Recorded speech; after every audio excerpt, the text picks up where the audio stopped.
Do you know who can be really dangerous? It's someone who has been misled for an extended period and then discovers the truth. Unfortunately, I never had an inkling that my wife could be disloyal. Was I genuinely that clueless? It's difficult to see things clearly when it appears that everyone around you is hiding a terrible secret.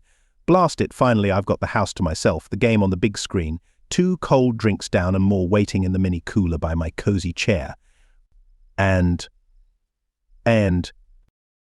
now there's a call coming in. I hope it's not one of those annoying telemarketing calls or a robocall. If it is, they're in for a stern talking to. It was around 8 p.m. on a Wednesday evening. My wife Tracy often stays late at work on Wednesdays, so I typically prepare for a relaxing evening. Tonight was supposed to be a night in. Earlier, I ate a medium meats pizza from Papa John's with a couple of beers, then settled down to watch the Cubs game while drinking a few more Coronas. I had 2 more Coronas chilling in the cooler next to me and another 6 in the fridge. It was shaping up to be an excellent night. Tracy would usually get home by 10, take a swift shower, and then we would cuddle by 11. Wednesday nights were usually calm at the Avenal's household. However, this phone call seemed poised to interrupt my tranquility. I just had a feeling. Nonetheless, I picked up the phone, aware of my duty. Shell Tremaine, the wife of Tracy's boss Jack, was on the line. She sounded deeply distressed. Jack had suffered a heart attack while working with Tracy. My wife, who had called 911, watched as the paramedics rushed him to the hospital in a critical state. Shell explained that Tracy had accompanied her in the ambulance and would need a lift home later since she intended to stay by his side as long as needed. I assured Shell I would be there and send Jack my best wishes for a quick recovery. Tracy had been working for Jack for 22 years, ever since she finished college. She began at his tech company and climbed her way up to become his reliable assistant. Their relationship was close, almost familial. Tracy had been working there when we met. We spent significant time with their family over the years. Tracy always praised Jack for being a kind employer who paid her well. Jack, who is French, is 10 years older than both Tracy and myself, now. At 55, he keeps fit with regular exercise and has a charismatic presence that often attracts attention in social situations from both men and women. Despite our faith in a higher purpose for each person, irrespective of their health routine, Jack's sudden heart attack caught me off guard. When I arrived at the hospital, I parked in the visitor's lot near the emergency department and inquired about Jack at the reception, mentioning that I was the husband of the woman who had accompanied him and that I was also looking for her. While talking to the nurse, I overheard a pair of EMTs nearby, one of whom muttered something about a cuck, which left me confused but focused on locating Tracy. Shortly after, Tracy and Shell came out from a room, both visibly shaken, and we shared a tearful hug as Tracy broke the news of Jack's death from a severe heart attack. I was stunned, speechless as the 3 of us embraced tightly in the corridor, the women weeping profusely. Shell, also from France, had been Jack's wife for 35 years. They married at 20 and moved to this country when Jack landed a job with an American tech company at the start of the tech boom. They have a daughter named Amy, 3 years older than my daughter Allison, who is 18. The girls look similar enough to be mistaken for sisters. Jack cherished Amy, and I thought about how tough this loss would be on her. At that moment, one of the EMTs came over and asked if I was Tracy's husband. Confirming, I took Tracy's purse, which she had left in the ambulance when they arrived at the hospital. I moved away from the grieving women, holding it in my left hand, thanked him, and shook his hand with my right. As I started to fasten the strap of the purse for storage, I came across something unusual, a bra tucked in the center. Intrigued, I inspected it further and indeed found a bra hidden amidst the women's items in the purse. When they had left the room earlier, I hadn't given much attention to how Tracy looked. It then struck me that she indeed wasn't wearing a bra, which I found odd.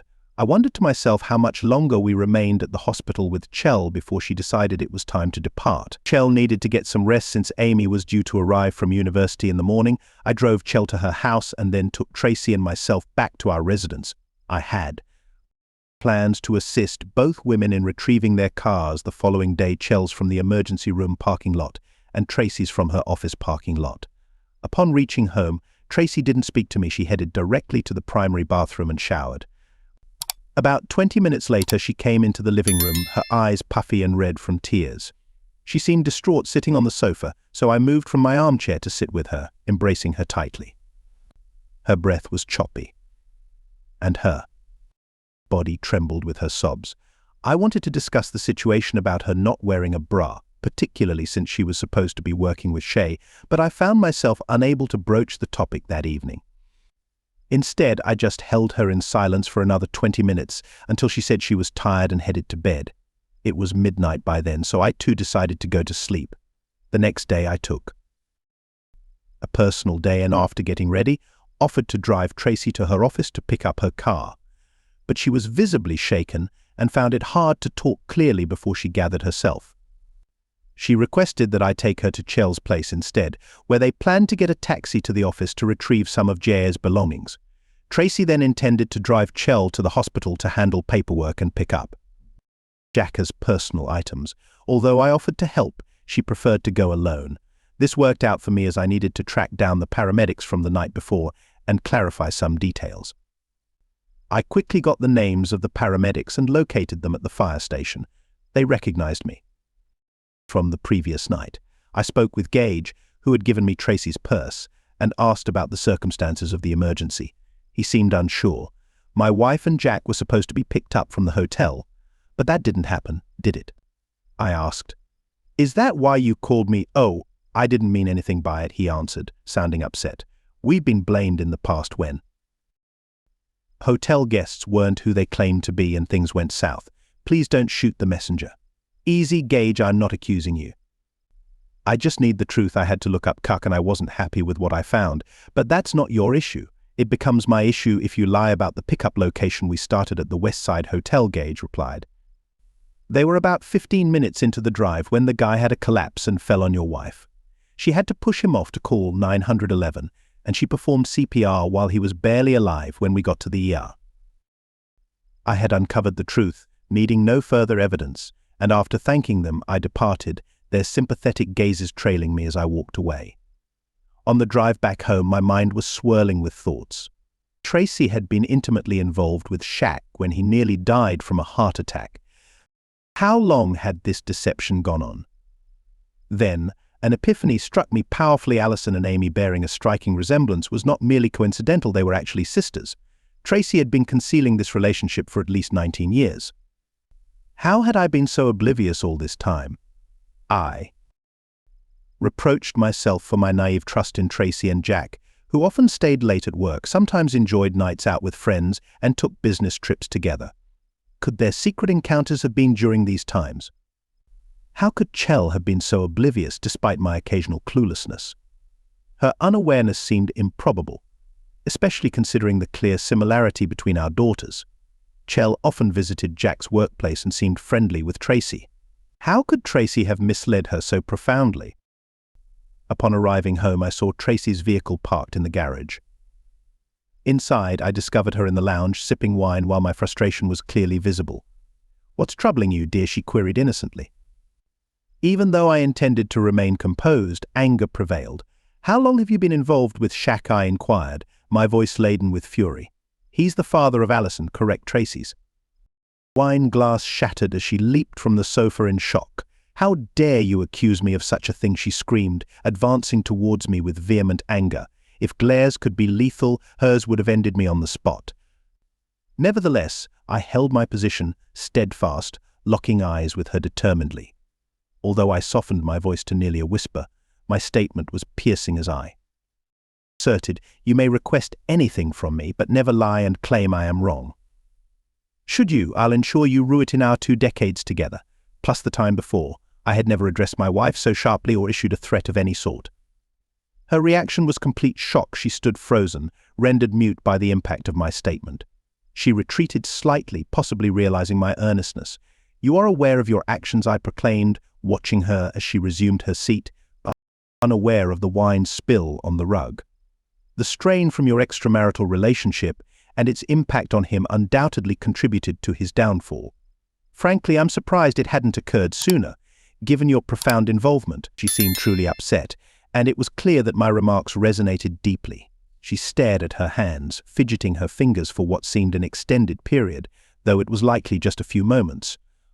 "Oh my God, do you believe I caused his death?" she murmured. "I wonder if Chell thinks so too." Was she aware she was aware and supported us right from the start? Tracy admitted quietly. She often accompanied us, especially on business trips. She always considered it appropriate for me to pursue happiness with Jack, as he was essential to his business's success.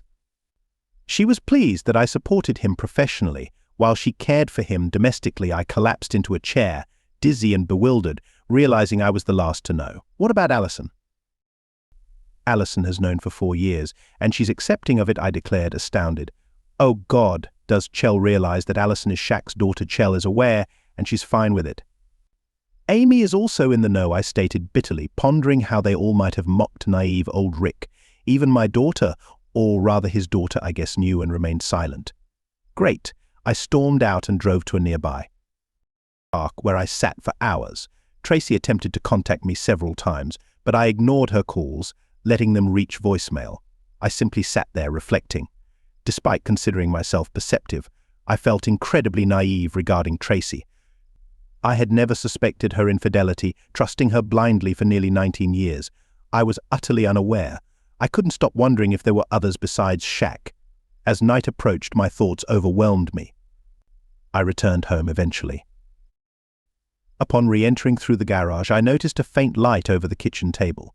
There, Tracy sat in her usual spot with a cup of tea. She offered me one, but I declined, opting instead for something stronger from our liquor cabinet. After pouring a scotch, I took a seat across from her.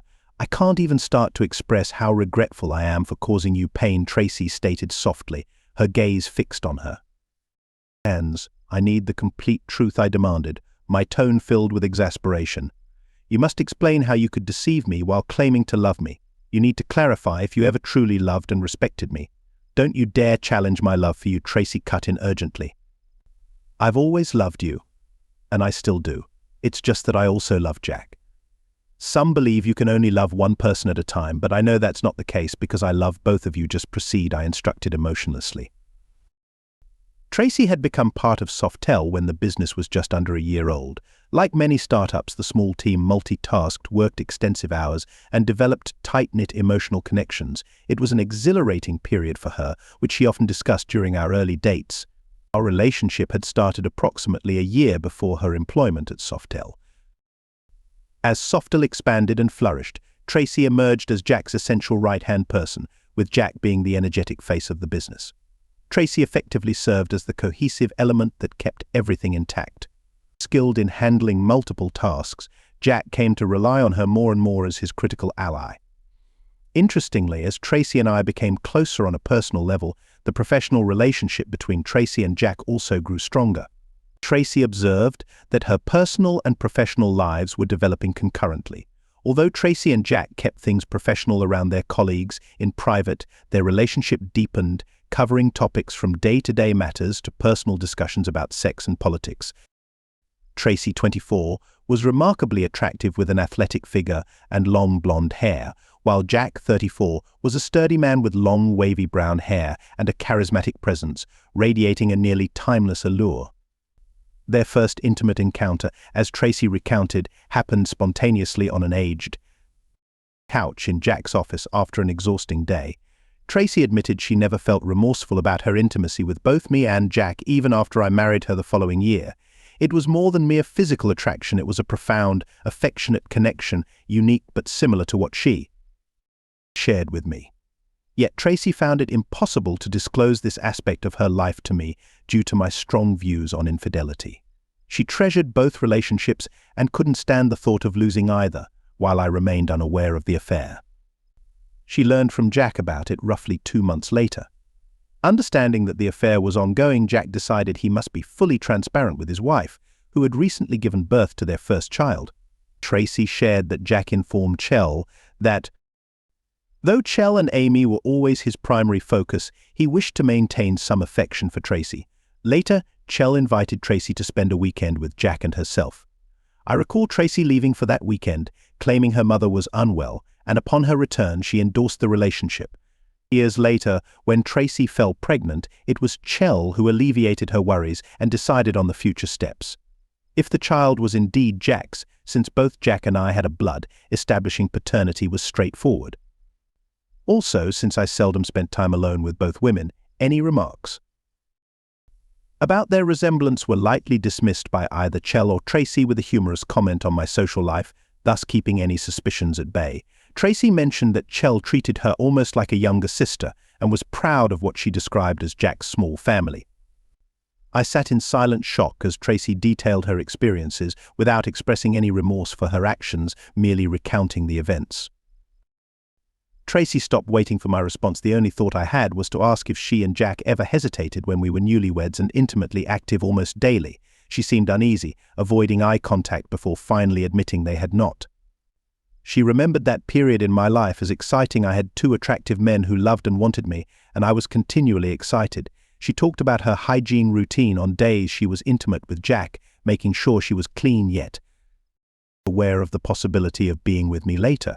She stated she tried to minimize any overlap but admitted she never let me touch her intimately after being with Jack. "You were quite thoughtful," I said softly. She reflected and said, "It's strange. After all this time, I never really compared your performances in bed. Both of you were great lovers, caring, attentive, and similar in size. It wasn't about who was better with Jack. It was just different."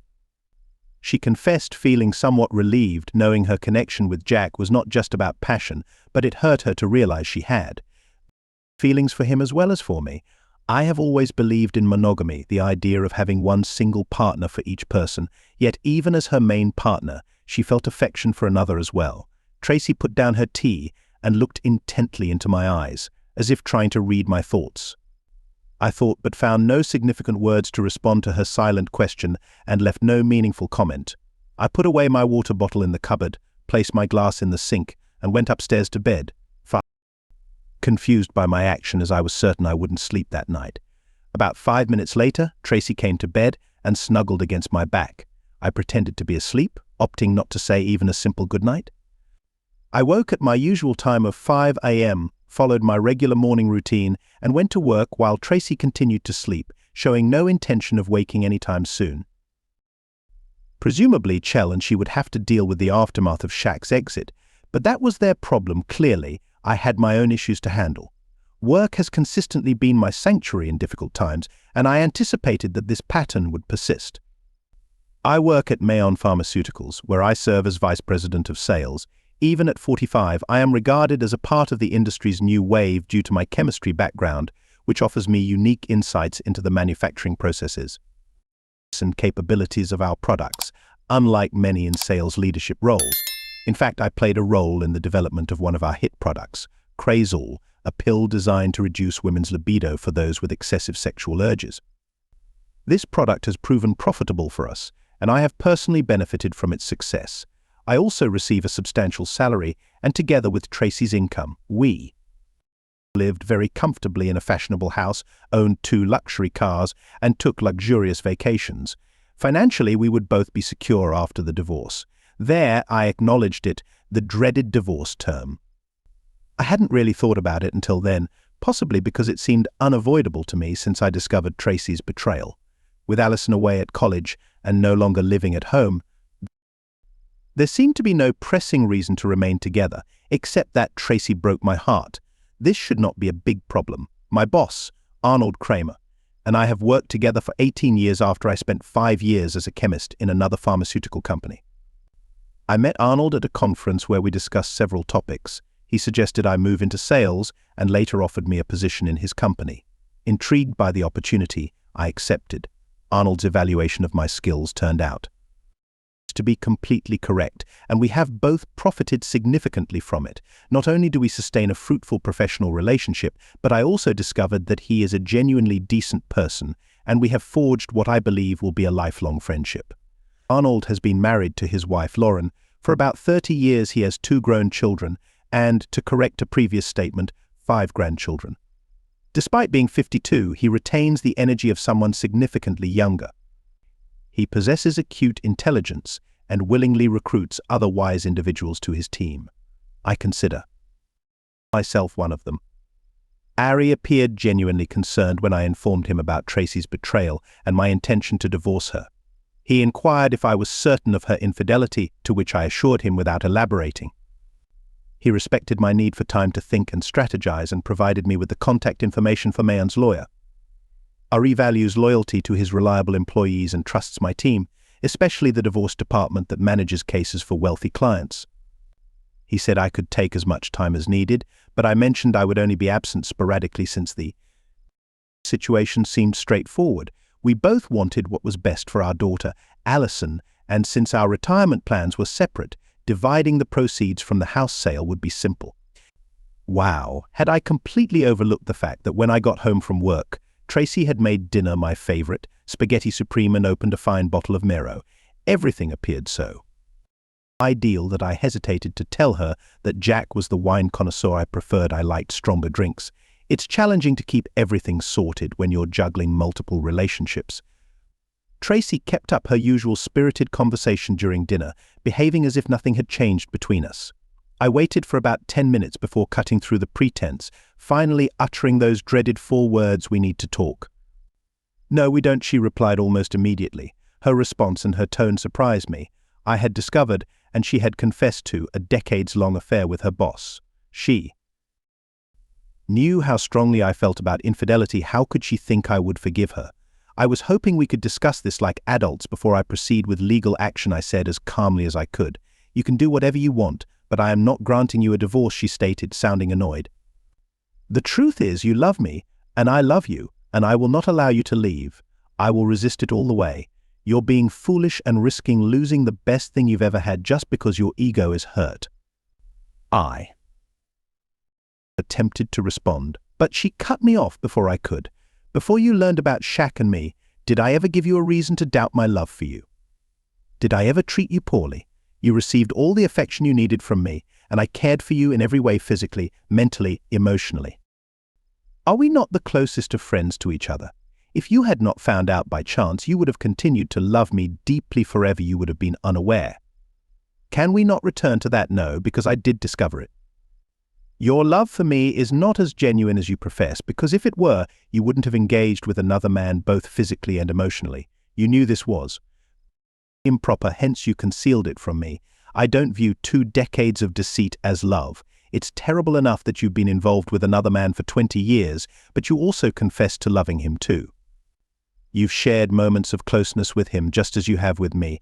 How is that an expression of love for me? Let's temporarily overlook the physical aspect, if we can even do that.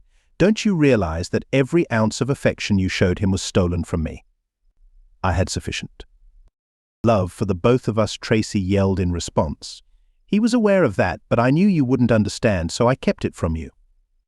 And now you're proving me correct." He realized that I wouldn't be able to comprehend because I wouldn't have allowed you to be with another partner and pseudo-spouse. That's utter rubbish. I wasn't gullible enough to let you do that willingly, so you made the decision on your own, entirely for your own benefit. This was entirely about your dreams and whether you could fulfill them. Believe me, if I had not discovered, I would have lived blissfully unaware, the ultimate fool. You could have written on my grave, "Here lies Rick Avondale, the happiest fool in the world. He thought life was perfect because he was clueless, and his wife had 2 husbands." The wake and funeral took place 3 days later on Monday, but I did not attend either. Instead, I carried on with my normal routine, going to work as on any other day. When I got home, I found Tracy and Allison still in their morning attire in the kitchen. My daughter had come home from college for the occasion. When I reached out for a hug, she shrank from my touch, turning away and starting to weep quietly, silently telling me to stay away. Normally, I would have respected such cues and retreated, but these were not normal times. Anger welled up inside me, clearly audible in my low growl. I swiftly collected some essentials, packed a bag, and departed without further words. Tracy started bombarding my phone with calls almost immediately after I left, all of which I ignored. Allison, for her part, did not relent. She had resolved to see me as the villain in this scenario and seemed determined to make me feel its full impact. At that moment, it was painfully clear that she no longer regarded me as her father, neither genetically nor emotionally. It was a bitter realization. The following day, I took some time off to go to the bank and segregate our finances, closing our joint accounts and opening new ones in my own name. I also arranged a meeting with the lawyer suggested by Ari, planned for Thursday. When I met with the lawyer, whose name was Mike Squelch, I had been awake for 3 days straight. despite his unimpressive-sounding name, which didn't inspire much confidence in his legal abilities, but I was too exhausted to anticipate an extensive discussion. I gave him a thorough briefing of the situation and declared my intent to end the marriage swiftly, demanding my fair share. Additionally, I sought child support from Jack's estate for our daughter if she was no longer my responsibility, then her biological father should bear the financial burden. I told Mike that I was finished being taken advantage of. Mike seemed supportive of my stance but warned that if Tracy challenged the divorce, it might necessitate mandatory counseling and prolonged legal processes. Unfazed, I instructed him to proceed. Tracy was served with the divorce papers at her office and judging by the timing, I surmised she received them at 10:07 a.m. Her response was immediate, as merely a minute later, our receptionist alerted me to an irate call from Tracy on line 3. Throughout the week, I had deliberately ignored Tracy's calls and texts, instructing the office staff to reroute her calls to my voicemail, a policy they faithfully executed. However, I realized that avoiding her indefinitely was not feasible. Therefore, I directed Marley, our head receptionist, to route her calls directly to me. Upon answering, she exclaimed, "You insufferable jerk." I promptly terminated the call, following her initial outburst. 15 seconds later, the second call came in. "Don't you dare hang up on me." I cut off the call once again, pondering how long it would take her to understand the need for decorum if she wished to speak with me. The third call took slightly longer to arrive. When I answered, her voice was quiet, clearly fighting to maintain her composure. "You've won this round. We need to talk," she announced. "Excellent," I said with mock enthusiasm. "Arrange a meeting through my attorney, Mike S.Q. Welch. It would be prudent for you to bring your own lawyer as well. It could expedite the process." The meeting was scheduled for 2 weeks later. In the interim, I stayed at a motel nearby, making occasional trips to my old house to mow the lawn, check the mail, and pick up some personal belongings. When Tracy first saw me arrive at the house, she attempted to welcome me as if I were her long-lost husband and hugged me in the driveway. I pulled away and entered the house. "There was no need to air our problems in the driveway like that," she said. "If I'm such a terrible person, why not just divorce me?" I snapped back, sharply. The legal discussions occurred on a Friday afternoon at 3. Being polite, I let Tracy present her side. First, she spoke of her enduring love for me, but confessed that she had also loved Jack. She maintained that since he was now gone, her focus should be solely on me. "Are you ready to throw away 20 years of marriage over this?" she asked. "Do you really care so little about our love?" "No," I replied. "It is precisely because I cared so deeply about our love that this marriage has to end. You had all my love and you manipulated me to obtain it. How can I not see this as a violation of my trust, the cornerstone of our marriage? You knew what you were doing was wrong. Nevertheless, you pursued what you wanted, both physically and emotionally. He knew about it and consented, while I was kept in the dark. This divorce isn't because of me, it's because of your self-interest and deceit. I could never have consented to sharing you physically with another man, and sharing your heart with him is even harder to bear. It's more painful than if it had been just a brief fling with someone else. You loved him, were intimate with him, and even had his child. The fact that I didn't know doesn't make it okay. You both deceived me." Fortunately, he had a heart attack that day, or else I might have killed him, I stated. Tracy gasped as I finished speaking. By then, tears were streaming down my face. "Through all this, you never once said sorry for your infidelity," I continued. "You've apologized for causing me pain and maybe for getting caught, but I doubt you're truly remorseful for what you've done. Rick, I think we can mend our relationship. Please, let's not go through with the divorce," she begged. "Our relationship, Tracy? It was supposed to be our marriage. There was never supposed to be your side or my side. It should have been just the two of us, forever." Mike looked over at Tracy's attorney and said, "I believe we're finished here." Tracy's attorney, a grave, middle-aged African-American woman, nodded earnestly and reached out to shake Mike's hand. Over the next few weeks, we ironed out some smaller details, and 3 months later our divorce was completed. 2 days after the divorce, I had Mike begin legal proceedings against Jack's estate. We sought child support and college funds for Allison. Mike expressed it more eloquently. I might not have gone after this if Allison hadn't made it clear at the funeral that she no longer wanted anything to do with me. After 18 years of treating her as my own, is this the thanks I get? But I guess Allison had 4 years to think about it after Tracy told her everything. To her, I was just a full 14 years of being a real father wasted. Therefore, when Mike suggested making up for the lost esteem with real money, specifically $1 million, I was receptive. I expected a call from CH once she was informed, but instead Tracy called. Chell probably thought I would handle the news better coming from Tracy, but she was mistaken. Is this another ploy to get back at me? Are you having financial problems? Tracy asked when I picked up. Well, hello to you too, Mrs. Avendale. Nice of you to call. I'm well aware of the reason behind your call, I responded. You do realize this makes you appear incredibly callous, right? She pointed out. Do you know that I spent 18 years raising a child that wasn't mine while you, Chell, and Jack enjoyed yourselves at my cost? And now that child thinks I'm merely a fool? I no longer value your opinions. I ended the call without saying goodbye. I suspect Tracy likely shared my disposition and stubbornness with Chell when I was adamant about being correct. At first, she attempted to mediate via her lawyer, but eventually she issued me a check for $1 million. A few months later, it became clear that Chell could afford to give away that million because she sold Softel to a Japanese firm for $8 million. With Jack out of the picture, it seemed like a smart commercial strategy. This might have wrapped up the narrative, but as the ex-broadcaster Paul Harvey would put it, and now for the rest of the story, 2 days post the Softel transaction, $2 million was transferred into an account in my name in the Cayman Islands.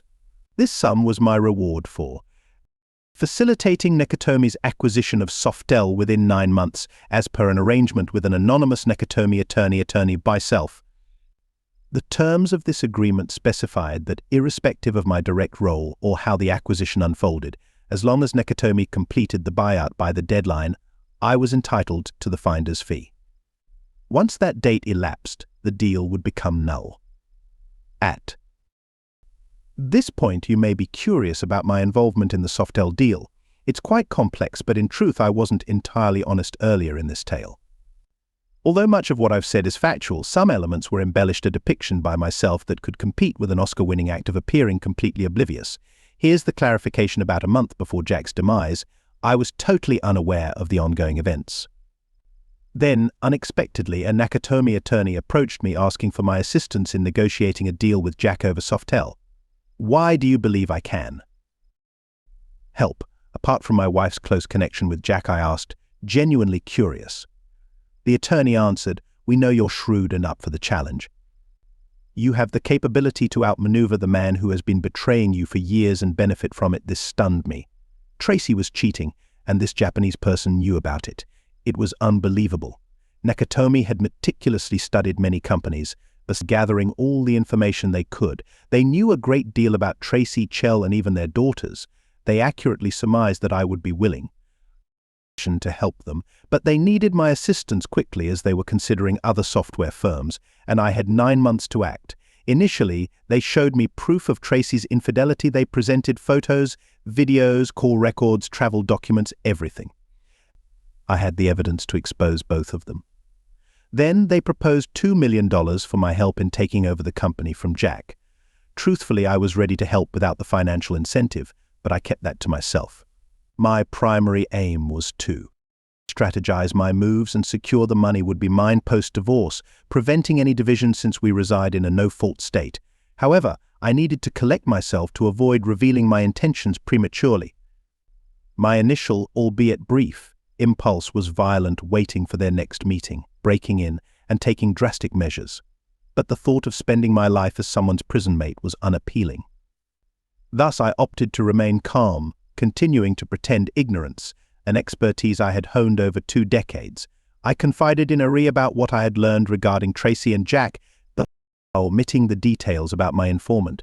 We spent a late evening at the factory, drinking Don Julio tequila and devising plans.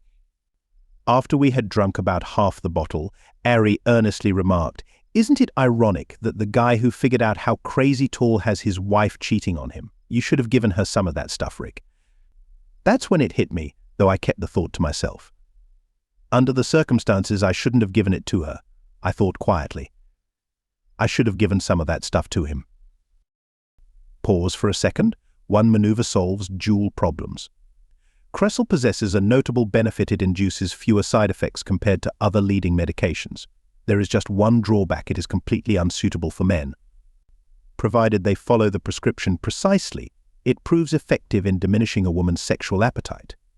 Yet for some unexplained cause, it significantly raises blood pressure in men and may cause a heart attack. All I had to do was find a way to give it to Jack.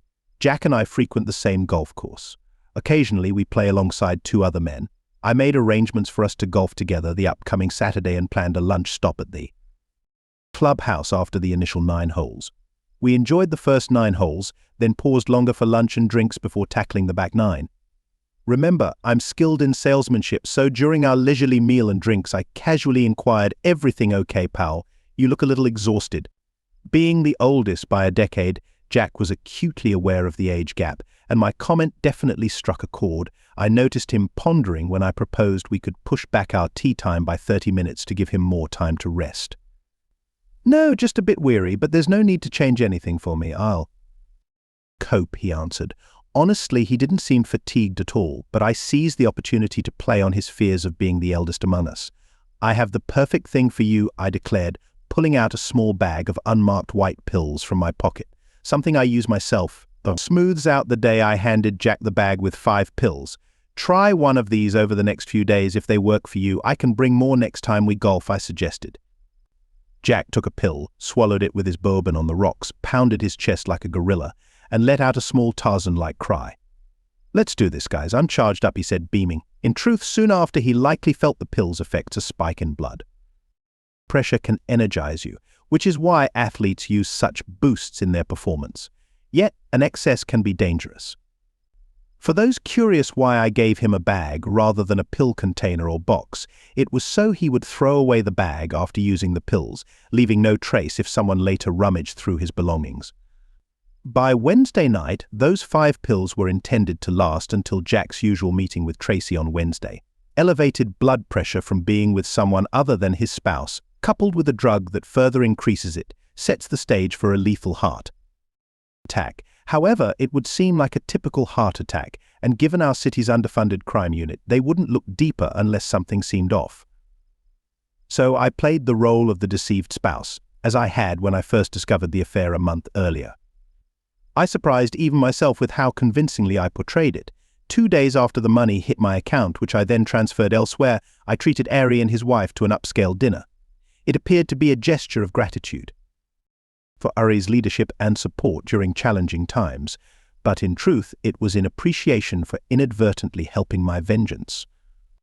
With Jack gone from both women's lives, the bond between Tracy and Chell visibly weakened, particularly as Chell had time to process Jack's death, which happened in Tracy's arms. I learned that Chell was particularly disturbed by Tracy's failure to convince me to dismiss the lawsuit against the estate for outstanding child support. Chell didn't realize Tracy wouldn't benefit from that money due to our recent divorce. Shortly after Chell finalized my support payments, she dismissed Tracy. Rumors also circulated among the Naomi circles about Jack and Tracy's affair, severely damaging Tracy's career in business administration. Clearly, it's not advantageous for one's career if your boss dies while you're together, or so they say. Don't pity Tracy too much. She walked away from the ordeal with a net worth of about $1 million, so she's not facing financial hardships anytime soon. Moreover, she will be capable of assisting her daughter, who, incidentally, Allison openly stated she wanted no further ties with me after Jack's death. She dismissed me not just once, but on several occasions. I surmise this stems from the extensive years I devoted to her upbringing, sustaining her, coaching her soccer teams, and attending every one of her dance performances. Indeed, I won't repeat that error. Regarding myself, I think I am coping rather well for someone who has lost a spouse of 20 years. It required some time, but I began dating anew. Still, I'm unsure whether I will fully trust another woman again or find someone akin to Tracy. But now I have no commitments. I have around $5 million, so I'm semi-retired and only undertake personal projects now. Maybe someday I'll invent a pill that aids husbands in discerning if their wives are cheating. That would indeed be useful for many.